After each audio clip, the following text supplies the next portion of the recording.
আমন্ত্রণ technique is education পক্ষ থেকে আজকের ক্লাসে আমরা রেখাকোণ ত্রিভুজ যে অধ্যায়টি আছে ষষ্ঠ অধ্যায়, এই অধ্যায় থেকে আমরা কয়েকটি এমসিকিউ সমাধান করব। অনুশীলনী 6.3 আমরা দেখতে পাচ্ছি এখানে আমাদের পাঠ্যবই নতুন করে কিন্তু এগুলো সংযুক্ত হয়েছে।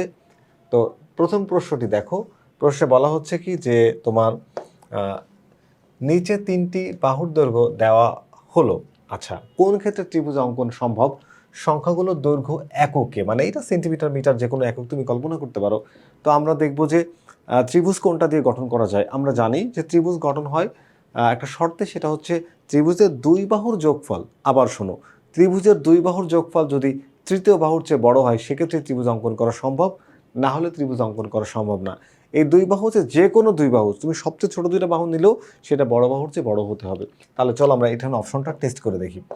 এইখানে তুমি দেখো, এখানে ত্রিভুজের দুইটা বাহু, এই একটা বাহু এখানে 5 আর হচ্ছে মনে করো 6, তাহলে 5 আর 6 তুমি যদি যোগ করো তাহলে পাও কত বলো তো? 11, যেটা কি না তৃতীয় বাহুর চেয়ে বড়।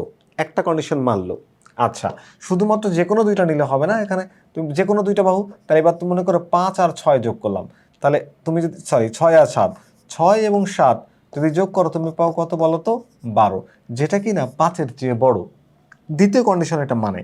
এবার তৃতীয় সারিতে আমরা এখানে 7 এবং 5 যোগ করব, তাহলে 5 যোগ 7 সমান সমান 12, যেটা কি না এই 6-এর চেয়েও বড়। তার মানে আমরা দেখলাম প্রত্যেকটা বাহুর সাথে, একটার সাথে আরও দুইটা, তারটার সাথে আরও দুইটা, মানে এভাবে ঘোরায় যতভাবে ঘোরানো যায় সবভাবে আমরা দেখলাম যে এখানে সবগুলো শর্তই পূরণ করে। তাহলে এটাই হচ্ছে আমাদের এই প্রশ্নের উত্তর। তার মানে 5, 7 এবং 6 যদি বাহুর দৈর্ঘ্য হয় সেক্ষেত্রে ত্রিভুজ অঙ্কন করা যাবে। আচ্ছা, এইখানে একটু দেখো, এখানে একটু তুমি খেয়াল করো কেন যে এগুলো হবে না। দেখো 5, 7 যোগ করলে হয় 12, যেটা কিনা 14 চেয়ে ছোট, তাহলে এটা হচ্ছে না। প্রথমেই বাদ, তাহলে আর পরেগুলো ট্রাই করার দরকার নেই। দেখো 4 এবং 3 যোগ করলে হয় 7, যেটা কিনা 7-এর সমান, তাহলেও এটা হচ্ছে না, কারণ দুই বাহুর যোগফল তৃতীয় বাহুর চেয়ে বড় হতে হবে। এখানে দেখো 2 এবং 4 যোগ করলে 6 হয়, যেটা কিনা 8-এর চেয়ে ছোট, তাই এটাও হচ্ছে না। আমাদের সঠিক উত্তর হচ্ছে ক।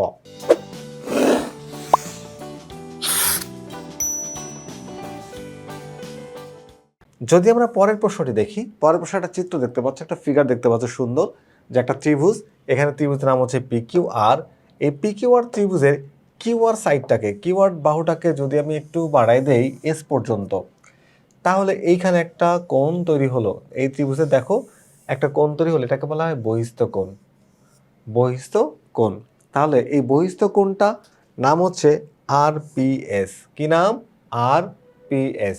তো আমাকে বের করতে হবে যে কোণ RPS এর মান কত। তো RPS আমরা জানি ত্রিভুজের বহিস্থ কোণের মান তার বিপরীত অন্তস্থ কোণ দুইটির সমষ্টির সমান। তাহলে পি কোণের বহিস্থ এটা অন্তস্থ, মানে এটা হচ্ছে সবগুলোই অন্তস্থ কোণ। তারপরে সন্নিহিত কোণটা বাদ দিয়ে অপর সাইডে যে দুইটা কোণ থাকবে অপোজিট সাইডে, সেই দুইটা অ্যাঙ্গেল যোগ করলে হবে।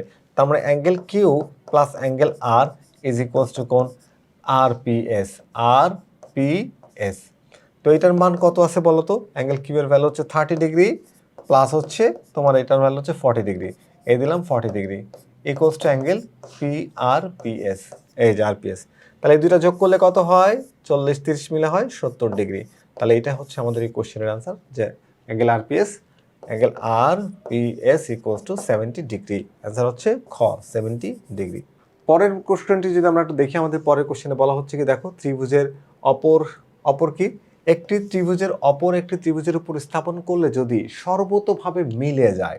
সর্বতোভাবে মিলে যাওয়া মানে কি? পুরোপুরি মিলে যাওয়া।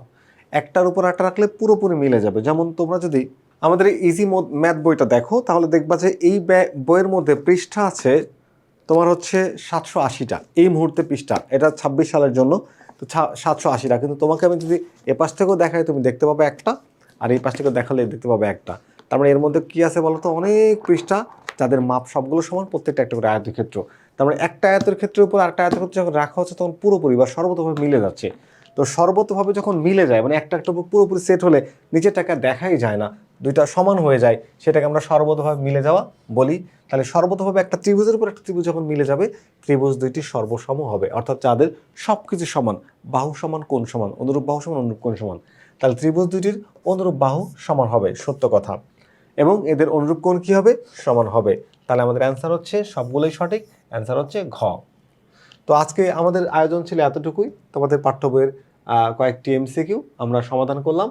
MCQ অনুশীলনী 6.3-এর ফিরে আসবো আবারও পরবর্তীতে। ততক্ষণ পর্যন্ত আল্লাহ হাফেজ।